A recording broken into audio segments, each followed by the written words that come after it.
Kophatti sirba biraa dhageeffataa jirti moo maalinni waan hin beekne keessa galuun bu'aan isaa kana qofa miti viidiyoowwan hedduu nama bashannansiisan nama bohaarsan akkasumas barnoota irraa barannu qabadhee dhufee jira haga xumuraatitti na faana tura namoonni yeroo jalqabaaf gara chaanaalii kanaatitti dhuftan yookiin viidiyoo kana yeroo jalqabaaf bantan subscribe godhuudhaan maatii chaanaalii kanaa ta'a hundi keessanuu laayik godhaa sheer godhaa yaada keessanis yaada qabdan kamiyyuu koomentii jalatti na barreessaa gara viidiyootitti. Baby shower jechuun maal jechuudha? Baby shower jechuun immoo kutaa itti shower itti fudhatan. Baby shower jechuun immoo? Baby shower amma namoonni tokko baby shower koodha guyyaa irraa minaamin jedhuun maal jechuudha? Guyyaa eebbifamuu kooti yookaan guyyaatti bakka waama tokko beektanii itti wanti naa ta'an kanadha.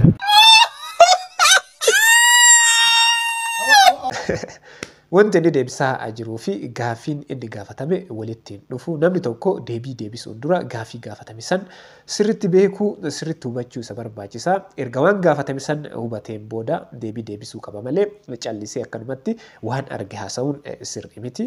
Eenyuun isin qixxeessumaan shamarran biyya lafa irraa tokko fala naafatti. Waa lubbu. Waa welcome. Akkatti barbaadu kan bareeddati. Baay'ee bareeddati. Amma bal'aan jechaa jirti. Deem bakkaatti kanuma bakka wanti hundumtuu alanii kanuma addunyaa. Kanuma naati. Namni si caalu hin jiru ati tokkoffaadha waan hedduu dubbataa turee jira isiin caaltu dhuftee jennaaniin akkanatti jijjiiree isii tokkoffaa taasisee isii duraan tokkoffaa turte san lammaffaa taasisee jira yookiin dhiisee jira hojii namoota tokkooti hojiin akkanaa kun sirrii miti. Hi, come. Meron jedhama. Mana siree asitti qabadheera. Daa'ima godhachuun barbaada. Atiin bareeda baay'ee. Daa'ima akka kee kan oduu bareeda tokko sirraa argadhe natti tola. Maal rakkoo qabaree Oromoon dhalan jibbu kan namaatu guddisaa waan ta'eef.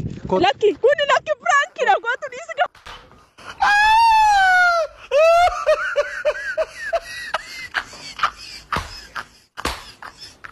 Firaanki maal? Firaankiidha lakki. Dhugaa Firaanki si gochuuf. Inni kuffadhu miti Firaankiidha. Firaankiin seenaa biraa waan biraa keessa seenee jira baay'ee nama ajaa'ibsiisaa mee osoo isin ta'eeti jechuudha karaa irratti namni isin hin beekne tokko isinitti dhufeeti waan akkanaa kana yoo isiniin jedhe mee maal akka gootan osoo hin sobin jechuudha yaada keessan koomentii jalatti na barreessa. Congratulations. Wayne. Nageenyi isanii haa ta'u jechaa guyyaa irraa Shaashamanneetti argamnee ijoollee eebbifamte keessaa saadduu namidhaan madaaliyaa tamarraaqii argannee jirra. Mee gaafii tokko si gaafadhaa qarafiitee baga eebbifamte?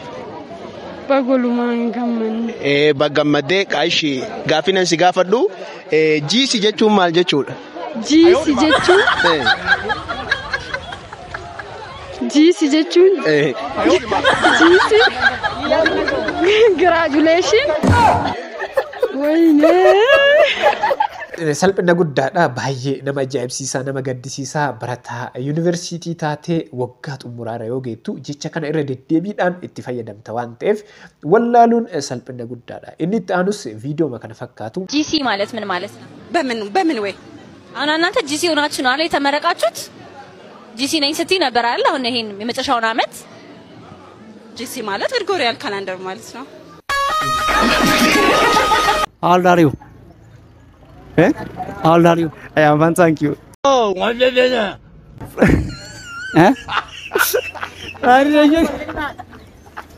Magic. Just see. Ready, Vinagawar? How old are you? I am fine, thank you. Mee kanarratti maal jettu yaada keessan barbaada viidiyoo akkana viidiyoo hedduu irratti yaada garagaraa kennee jira waan hedduu dubbadhee jira viidiyoo kana isinumaaf dhiisaa yaada keessan barbaada mee isin maal akka jettan yaada keessan koomentii jalatti na barreessaa. Gadoodi miyaas yaani gadoodi waan kedda dabeem. Mana siitiin sa'aatiin 24 kan qabattoon sirraa baane sayyuun dubbattaa'e. Qabattoo baafachuu qabda malee qabattoo baafachuu qabda. Ati iddoo ofirraa baasuu natti kenni kaa sobbata hidhadhu sobbata akka hidhadhu barbaade dhiirummaa irraa bulchuu barbaadde argeera. Bada siiti. Si'aani an kanan jedhu deebi'anii fati garuu mee an kanan jedhu. Dhalan godhannu ati maaliif qabattoo? Walitti gadi lafatti akkas dabala lafatti moo gad dabalamtee ilmoo abdaariin taate faana waa ta'u. Anaanu na wal joob jiraati isaan jiru dhala godhee maal akkan godhu barbaadde. Maal kana gooftaa maal kana maal? Sibirreo. Bani kana maal inni ti balalalalala.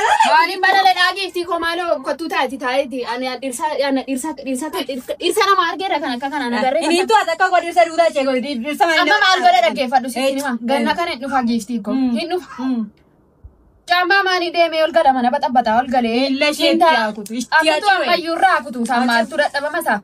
Amma qabattoo ofirraan baasu giiftii ko. Maal irraan baastu? Maali namtittii nana qaba maaliin irraa baasan taa maaliin irraa baasan? Surree makeessa ole keessa bira.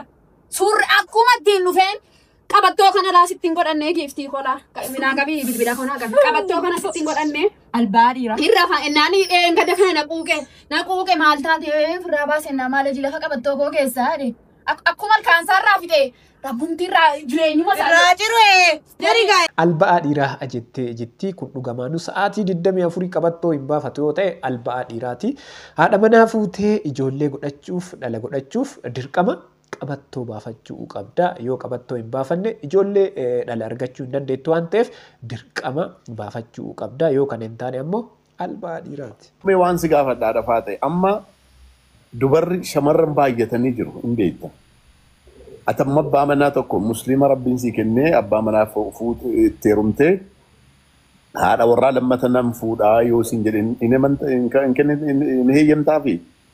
Wallahi mansuurra na heeyyamaafi. An bultitti hin seennee miti rabbul kaabaa na heeyyamaafi. Garuu maal inni yaada na amansiisaa tokko qabaachuu qaba. Isiisan fuudhu rizinii maali? Rizinii maalii barbaada? Fakkeenyaaf intala takka fuudhuudhaaf. Ana na fuudhee miti. Gatii ani wajji jiraataa jira. Garuu intala takka fuudhuudhaaf gatii isii dabalachuun isa barbaachiseef rizinii na dhiyeessinaan fakkeenyaaf ani yoo waan ilmoon dhalleef ta'e kabajaa maatii isaa yookaan ammoo wantoota akkasiisan walii waan akkasii hin qabne ta'e namni tokko gammachuu barbaada haa fuudhu gammachuu isaa miira sana eegaa. Garuu sababa gayaa wayii na dhiyeessuu qaba isii dabalachuu. Sababa gahaa yoo hin qabaanne hin danda'amu jettee yaada isii akkanatti irratti kennitee jirti. Waan hedduu akkuma wajjin ilaalle dubbattee jirti. Mansuuris waan kana irratti jechuudha. Yaada isaa kennee jira. Mee haa ilaallu. Dhugaa soof jennaan sababni illee baay'ee hin barbaachisu jedhee hin yaadu. Shari'aanis akka sababaatti kan kaa'ame ijoolleen godhattu taanaan waan akkanaa jira garuu by natural dhiirri keenya kun isu lama sadii fuudhee baay'ee gammada. Yaada isaanii akkanatti irratti kennanii jiru. Viidiyoon guyyaa har'aa kana fakkaata. Isinis yaada keessan mee maal akka jettan yaada keessan koomentii jalatti barreessaa. Viidiyoon guyyaa har'aa kana fakkaata. Namoonni haga ammaatitti ilaaltanii maatii hin ta'in maatii ta'a hundi keessanuu laayikii godhaa, sheer godhaa. Ana wajjin viidiyoo itti aanuun wal agarraa hangasitti turtii gaarii.